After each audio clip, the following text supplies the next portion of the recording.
네, 안녕하세요. 대박열린고시학원에서 환경공학을 가르치고 있는 평일임이라고 합니다. 이번 시간부터는 이제 대기 환경 파트를 진행을 할 건데요. 간략하게 대기 환경이 어떻게 출제되는지에 대해서 설명을 드리고 그 다음에 시작을 하도록 할게요. 본 수업을. 환경공학이라고 하는 거는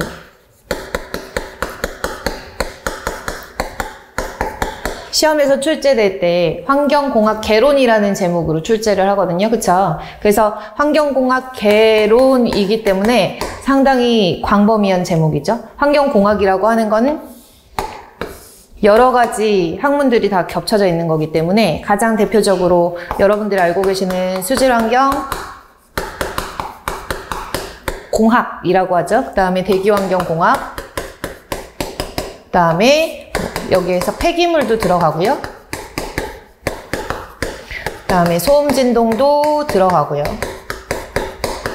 소음학하고 진동학이 따로 있거든요. 그래서 소음진동을 묶어서 보기도 하고 플러스 환경에 미치는 영향이 토양까지 전해지기 때문에 토양과 그 다음에 요즘에는 이런 여러 가지 이제 환경에 영향을 미치는 물질들이 위해한 물질 아니면 유해한 물질들이 많기 때문에 그런 물질들이 어떤 화학 물질들이 대부분 많잖아요. 물론 자연에서 얻어진 물질들도 있지만 화학적으로 이렇게 합성되거나 화학적인 반응에 의해서 생성된 물질에 의해서 유해성을 가지고 있는 애들이 있기 때문에 그런 물질을 평가하기 위한 유해성 평가라든지 화학 반응에 관련된 문제들도 간혹 가다가 나오거든요. 그래서 화학 반응이라든지 기타라고 할게요.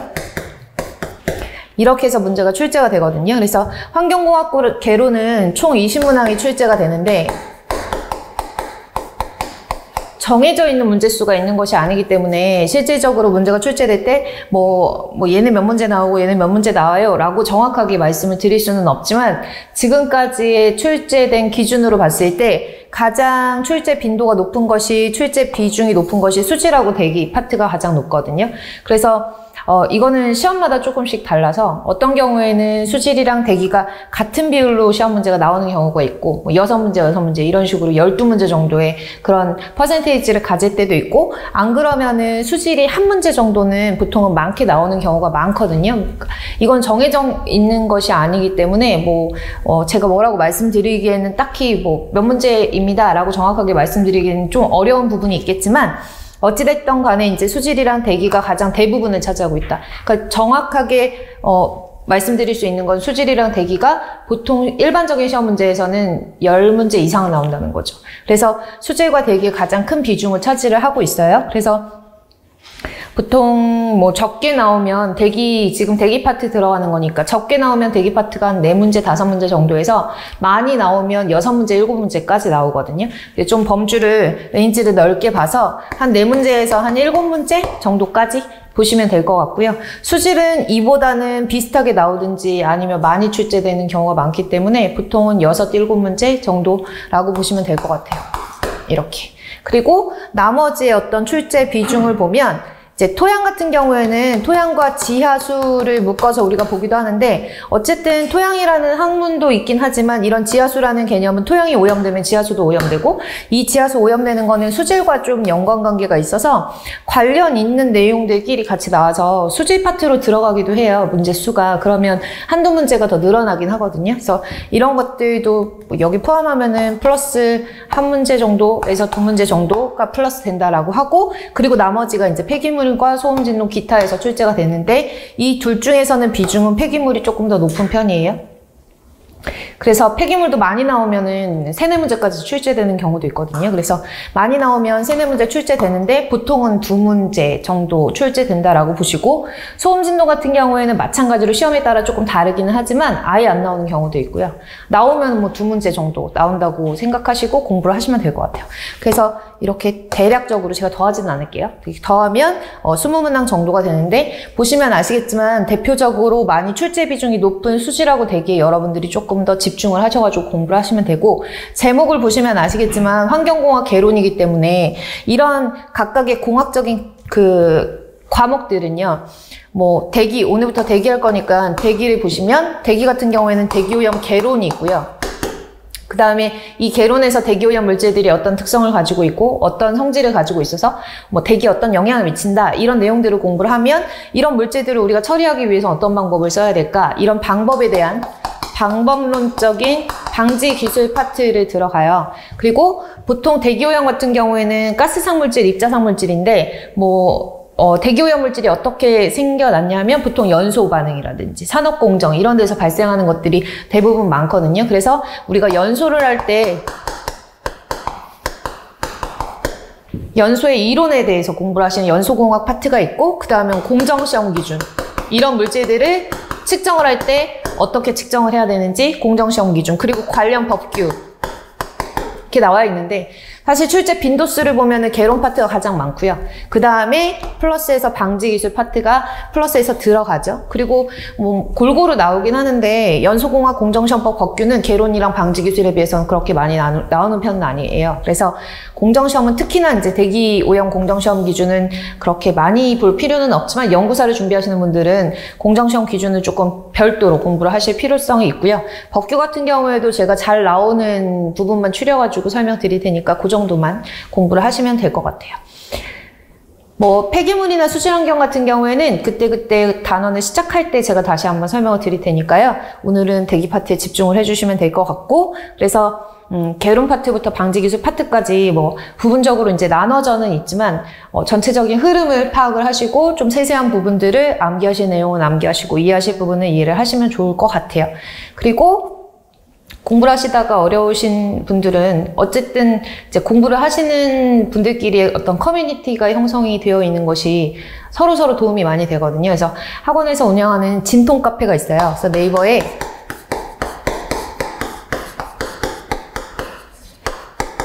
진통 카페에 들어가시면 제가 답을 달 필요도 없이 학생들끼리 서로 공부를 하고 뭐 대답해주고 이렇게 하면서 어느 정도의 커뮤니티가 형성되어 있기 때문에 많이 활용을 해주시면 감사하겠습니다. 되셨나요? 그래서 OT라고 하기에는 조금 미비하지만 대략적으로 이렇게 앞으로 공부를 할 것이다 라고 하는 걸 알아두시고 그러면 본격적으로 대기를 공부를 해볼게요. 그러면 페이지는 457페이지고요. 챕터 1에 보시면 대기오염 개론이라고 나와 있는데 사실 뭐 대기오염의 정의라든지 대기오염이 왜 일어나는지 대기오염에 영향을 미치는 인자 이런 것들은 읽어보시고 그냥 패스하셔도 되는 부분이거든요. 상식적인 선에서 여러분들이 읽어보시면 될 것 같아요. 그래서 대기오염의 정의는 읽고 넘어갈게요. WHO는 세계보건기구를 말하죠. 그래서 거기서 정의하는 대기오염은 무엇이냐. 대기 중에 인간이 배출한 한 가지 이상의 오염물질이 그 지역의 다수 일반인에게 불쾌감을 주거나 공중보건상 위해를 끼치고 인간이나 동식물 활동에 피해를 주어서 생활과 재산상 정당한 권리를 방해받는 상태를 우리가 대기오염이라고 세계보건기구에서는 정의를 하고 있어요. 사실 이제 자연이라고 하는 것은 물도 그렇고 공기도 그렇고 어느 정도의 오염물질은 스스로 깨끗하게 정화할 수 있는 그런 정화 능력을 가지고 있어요. 근데 우리가 환경오염, 대기오염, 수질오염 이런 오염이라는 말을 쓴다는 것은 자연이 가지고 있는 정화 능력보다 조금 더 많은 오염물질이 들어왔을 때 그 대기라든지 수질에 어쨌든 영향을 미칠 수밖에 없잖아요. 정화를 할 수가 있는 범위를 넘어선 거니까 그런 경우에 우리가 오염이 됐다라고 얘기를 하는 거거든요. 그래서 사람한테나 아니면 재산상이나 아니면 뭐 여러 가지 식물도 있을 테고 그래서 이렇게 영향을 미칠 수 있는 걸 오염이라고 하는데 세계보건기구에서는 대기오염이 이렇게 정의를 한다. 그 다음에 여러 가지 의미로 파악을 할 수 있기 때문에 밑에 보시면 대기 중에 인공적으로 계속 인위적으로라는 말이 들어가잖아요. 인위적으로 인공적으로 오염물질이 혼입되어서 양이라든지 질, 농도, 지속시간이 상호작용해서 다수의 지역 주민에게 불쾌감을 일으키거나 위해를 끼치며 인류 생활이나 식물의 생장을 방해하는 상태를 다시 대기오염이라고 하고요. 넓은 의미로는 다음과 같은 조건 중에 어느 하나라도 충족될 경우에 대기오염으로 간주를 하는데 사람이나 아니면 동식물, 재산상의 악영향을 끼치는 물질들도 대기오염이라고 하고요. 그래서 여기서 대표적인 거는 뭐 여러분들 이제 다 들어보셨겠지만 SOX, SOX라고 하죠. 황산화물을 말하는 거예요. 황이라고 하는 물질이 산화돼서 생성된 물질을 말하고요. 넓은 의미로는 황이 포함되어 있는 화합물을 다 총칭해서 황산화물이라고는 하거든요. 그러니까 원칙적으로는 황이 산화된 물질이다라고 해야 되는데 속스를 황이 포함되어 있는 화합물까지 우리가 다 어우러서 얘기를 일반적으로 하기도 하죠. 그리고 CO는 일산화탄소가 되는 거고요. 녹스는 질소산화물이 되는 거거든요. 이런 것들은 이제 어떤 인위적인 배출도 있고 자연적인 배출도 있어요. 화산 폭발이라든지 아니면 산불이라든지 아니면은 뭐 온천 같은 데 근처 가면은 속스라든지 녹스 같은 것들이 자연적으로도 배출이 되거든요. 그래서 그런 것들도 있지만 인위적으로 배출되는 것에 의해서 이 인위적인 배출량이 너무 많았을 경우에는 영향을 줄 수 있는 물질을 우리가 대기오염 물질이라고 하기도 하고요. 두 번째 보시면 정상적인 대기화학 조성을 과도하게 초과하는 농도로 존재하는 물질, 즉 온실 효과를 유발하는 이산화탄소라고 예를 들었는데 뭐 계속 제가 말씀을 드리긴 하겠지만 이산화탄소는 대표적인 온실가스예요. 온실가스, 온실기체라고 얘기를 하는데 이산화탄소가 대기 중에 정상적인 상태에서 이산화탄소가 얼만큼 있냐 하면 뒤에서 다시 할 거니까 그냥 말로만 들어 놓을게요. 약 0.033% 정도가 있거든요. 뭐 책마다 그 0.033%가 딱 정해져 있는 게 아니라 0.032%에서 뭐 0.035% 이런 식으로 한 320ppm에서 350ppm 정도가 대기 중에 존재를 해요. 그래서 이런 물질들이 정상적으로 존재를 하는데 그거보다 더 과잉으로 들어갔을 경우에, 과잉으로 이제 이산화탄소가 배출됐을 경우에 이런 물질들이 온실 효과를 유발한다라고 기억을 해놓으시면 되고, 이산화탄소 할 때 다시 온실 효과가 무엇인지에 대해서 다시 한번 설명을 드릴게요. 그 다음에 디귿번에 보시면 대기 중에서 체류 시간이 비교적 긴 물질, 예를 들어서 CFC라고 하는데 염화불화탄소예요. 염화불화탄소, 일명 예전에 프레온가스라고 많이 불렸던 물질이거든요. 그래서 프레온가스 같은 경우에는 현재는 지금 사용이 많이 금지가 되어서 많이 사용을 하진 않지만 예전에 사용했던 그런 프레온가스가 아직까지 대기 중에 남아 있어서 성층권에 있는 오존층을 파괴하는 걸로 알려져 있죠. 그래서 대기오염 물질로 우리가 규정을 해놨고, 인위적인 발생으로 인해서 외계에 통상 존재하지 않는 물질이 생성되는 경우, 그러니까 뭐 배출원에서 배출되는 물질인데 얘네들끼리 상호 어떤 화학 반응이나 광학 반응에 의해서 생성되는 물질이 있을 경우에 이런 것들을 우리가 대기오염이 일어났다라고 파악을 한다라고 기억을 해놓으시면 돼요. 되셨죠? 그리고 우리가 이제 조금 있다가 대기오염 물질을 분류를 할 건데, 이런 대기오염 물질의 종류들을 분류를 하는 방법들이 여러 가지가 있어요. 크기에 따라 분류를 할 수도 있고, 아니면 법적으로 규제를 하기 위해서 구분을 하는 경우도 있고 한데, 뭐 법으로 정해놓고 그래서 대기오염 물질을 이만큼 이상으로 내보내면 안 된다.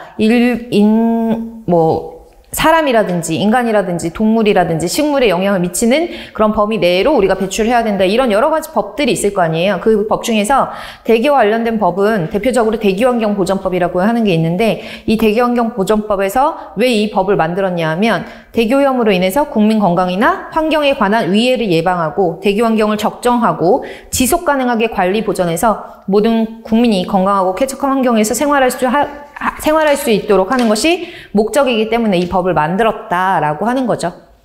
별로 어려운 것도 없죠. 그래서 쉽게 조금 읽어보시고, 간략하게 써놨지만 중간중간에 이산화탄소 때문에 온실 효과가 유발되고 CFC는 장기적으로 체류하고 이런 것들은 되게 중요한 거긴 한데 나중에 또 나오거든요. 그러니까 좀 마음 편하게 읽어보시는 부분이 되셨으면 좋겠고요.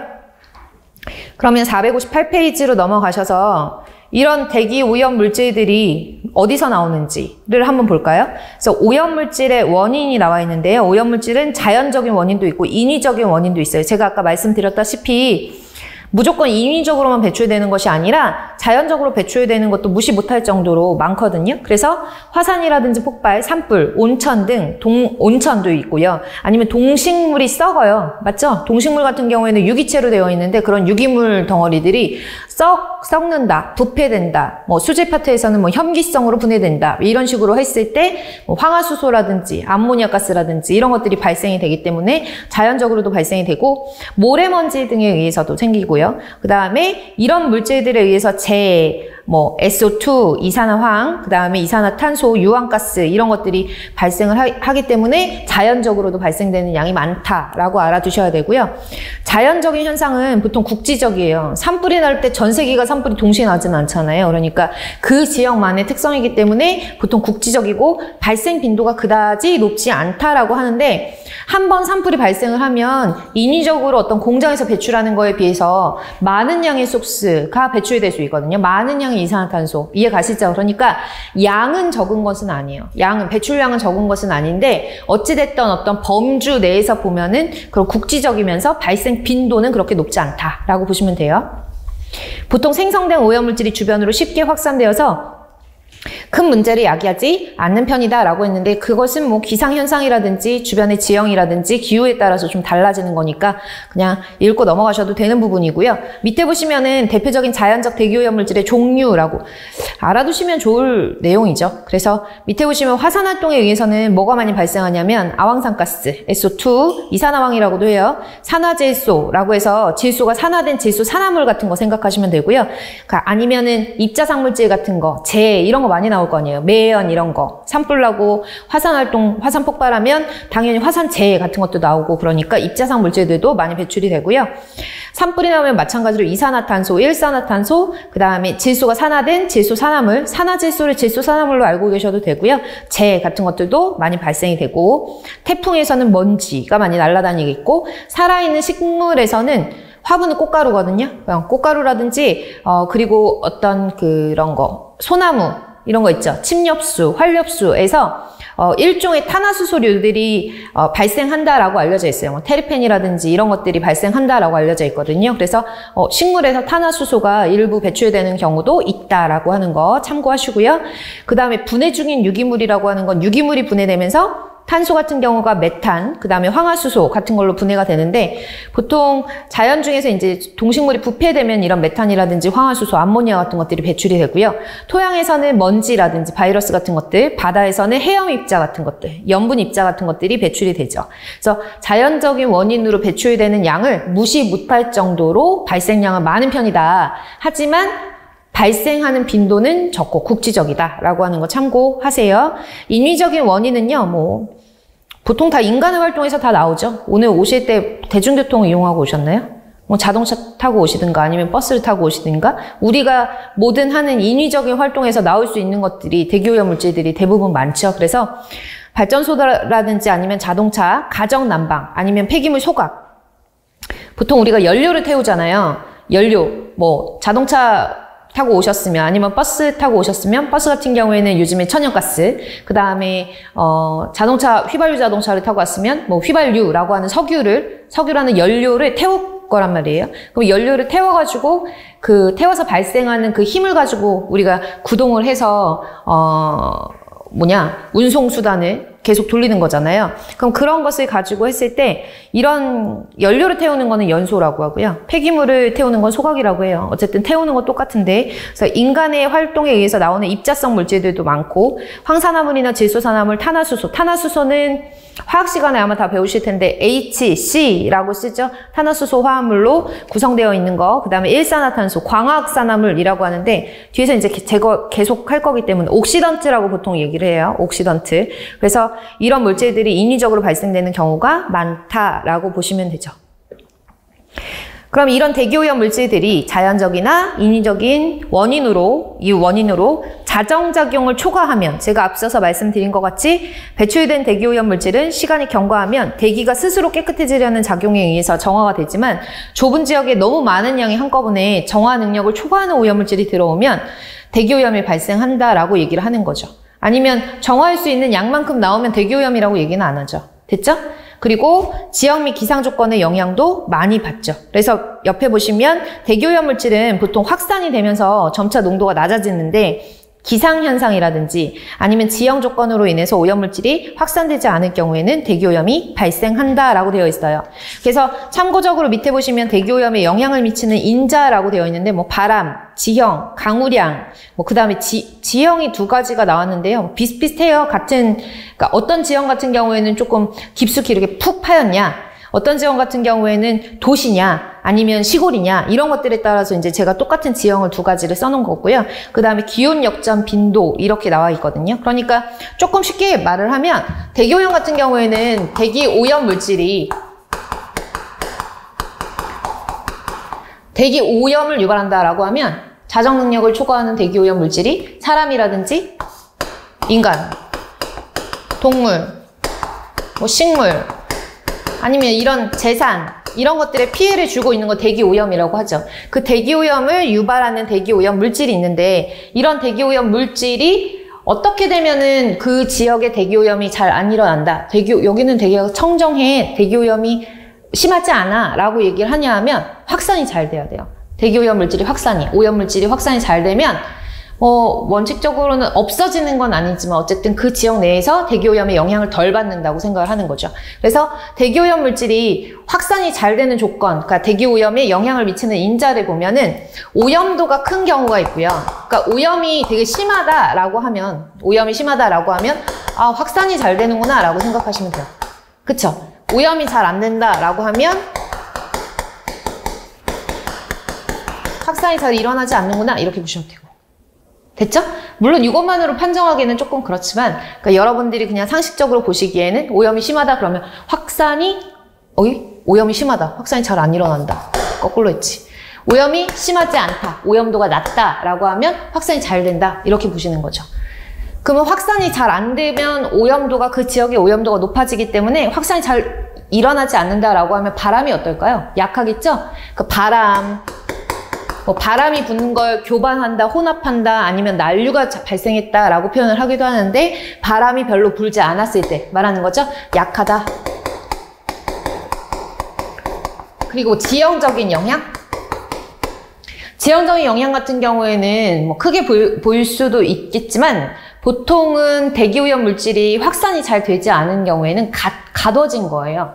그러니까 지형이 이렇게 평지 지형이 있고요. 만약에 지형이 다른 지형보다 조금 더 이렇게 깊숙하게 들어간 계곡이라든지 아니면 분지 지형 같은 것들 보면은 오염물질이 들어가면 이 오염물질 바깥으로 잘 나오면 상관이 없는데 오염물질이 잘 나올 수 없는 어떤 기상 조건이나 지형 조건에 따라서 오염물질이 여기 가둬지거든요. 이렇게 가둬지면은 여기 근처에 사는 사람들은 영향을 받을 수밖에 없잖아요. 그쵸? 그러니까 그런 지형적인 특징으로 뭐 분지라든지 계곡이라든지 이런 데에서 오염도가 높아지고 확산이 잘 일어나지 않는다라고 보는 거고요. 그 다음에 기온, 그러니까 이거 대기 안정도라고 할게요. 아직 대기에 대해서 공부를 하지 않았기 때문에 대기 안정도라고 하면 우린 지구상에 발 붙이고 살고 있잖아요. 그러니까 지구가 이렇게 지구 표면이에요. 얘를 원래는 지구가 이렇게 동그랗게 그렸다고 하면 지구 표면에서 태양에서 오는 에너지를 받아요. 태양에서 오는 에너지의 대부분이 지표로 이렇게 도달하거든요. 그러니까 뭐 지표로 도달했다가 필요 없는 경우에는 바깥으로 다시 방출을 하기도 하지만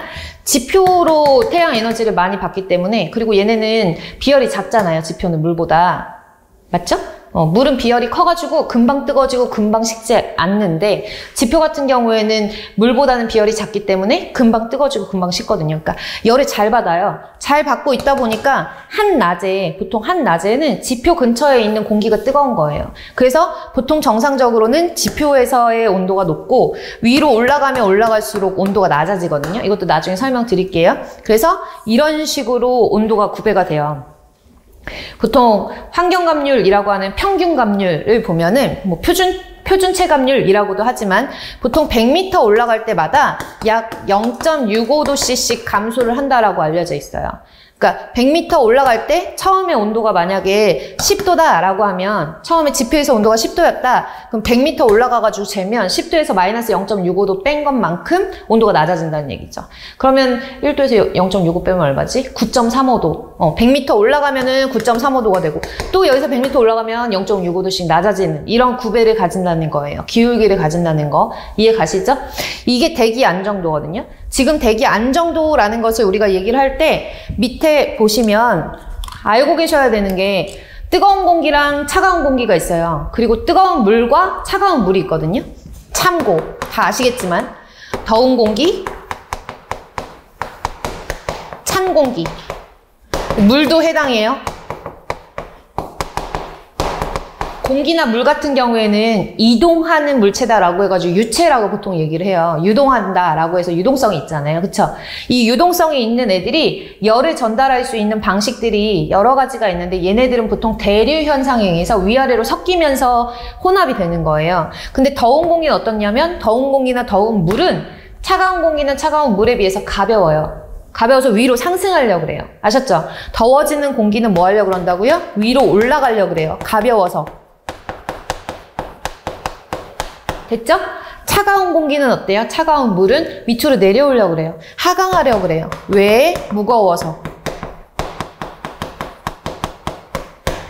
기본적으로 아셔야 되잖아요. 그쵸? 그럼 볼게요. 안정하다는 것은 그냥 가만히 있는 걸 안정하다고 하는 거예요. 내가 막 어딘가가 불안정하고 불안하면 뭔가 이렇게 잡으려고 하잖아요. 그쵸? 그러니까 그런 것처럼 안정하다라고 하는 거는 그 상태를 그냥 가만히 유지시켜주는 걸 환경에서는 안정하다 이런 식으로 안정한 상태이다 뭐 이렇게 표현을 하거든요. 근데 지금 보시면 기본적인 대기에서는 기본적인 공기, 지구상에서는 지표가 태양 복사 에너지 열을 흡수를 해가지고 지표 근처에 있는 공기가 뜨겁다고요. 그쵸? 햇빛을 한참 받을 때에는. 그러면 여기 밑에 있는 온도가 더 높기 때문에 더운 공기가 되는 거고 더운 공기는 가벼우니까 위로 올라가려고 하거든요. 그럼 상대적으로 자연은 항상 부족한 부분을 채우려고 하기 때문에 여기 공기가 다 위로 올라가면 이쪽에 있는 공기가 이렇게 가고 뭐 이런 식으로 계속 이렇게 뜨거운 공기가 위로 올라갔어요. 올라가서 언제까지 계속 뜨거운 게 아니잖아. 그치? 가다 보면 식거든요. 그 옆으로 이동하다 보면 여기 식어요. 차가운 공기가 이렇게 밑으로 내려오고 다시 뜨거운 공기가 위로 올라가고 이렇게 내려오고 이렇게 섞여요. 섞이는 건 안정한 거예요? 불안정한 거예요? 불안정한 거거든요. 그래서 대기 안정도가 불안정해서 위아래로 잘 섞이면 위아래로 잘 섞인다는 얘기는 확산이 잘 된다는 얘기예요. 근데 오염도가 높고 확산이 잘 안 된다는 얘기는 위에 있는 공기는 뜨겁고 아래에 있는 공기는 차가워서 위아래가 섞이지 않는 거예요. 그러니까 대기가 어떨 때? 안정할 때. 아셨죠? 상층 공기의 온도가 더 높고 하층 공기의 더 낮을 때 뭐 대기 안정된다 뭐 이런 식으로 표현을 하죠. 이랑 반대로 생각하면은 오염도가 심하지 않다. 그 지역은 이렇게 얘기를 하는 건데 바람이 어떨 때? 강할 때. 풍속이 강해야지 난류가 많이 발생하고 혼합이 잘 일어나거든요. 그래서 바람이 강할 때 저는 이게 두 개로 딱 상반되는 것들은 웬만하면 두 개를 다 안 쓰려고 하거든요. 하나만 정확하게 알아두면 반대로 외워두시면 되니까. 네. 강할 때 분지보다는 평지. 대기가 어떨 때? 불안정할 때. 대기가 불안정하고 평지이고 바람이 강하면 확산이 잘 일어나고 그래서 그 지역의 오염도는 낮아진다. 이런 식으로 우리가 대기 오염에 영향을 미치는 인자들이 있겠죠. 물론 이것뿐만 아니에요. 이것뿐만 아니고 그 지역에서 배출되는 오염물질이 뭐 태양에서 오는 빛을 흡수를 하냐 아니면 지구에서 방출하는 에너지를 흡수를 하냐 이런 것들에 따라서도 영향을 미치겠지만 우리가 그냥 간략하게 대기오염에 영향을 미치는 인자를 뭐 기상현상이라든지 아니면 지형의 조건이라든지 아니면 대기 안정도를 가지고 판정할 때는 이렇게 간략하게 여러분들이 알아두시면은 기본적으로 공부를 하실 때 조금 도움이 되실 것 같아요. 그리고 비가 되게 자주 내리는 지역이 있어요. 만약에 막 오염물질이 많은데 비가 되게 자주 내린대. 오염물질을 내보내는 그런 배출시설이 많은데 비가 자주 내리면 그 오염물질 중에 입자 같은 것들을 쓸고 내려오니까 씻겨 내려가기도 하거든요. 그런 것들을 뭐 레인아웃, 워시아웃이라고도 하긴 하지만 어쨌든 뭐 씻겨 내려가는 것들도 있고 가스상 물질 같은 경우에 물속에 잘 녹는 것들도 끌고 내려오는 경우도 있고 그래서 뭐 비가 내리는 양에 따라서도 영향을 많이 미쳐요. 그래서 기상적인 현상도 영향을 미친다. 이렇게 상식적으로 알아두시면 될 것 같아요.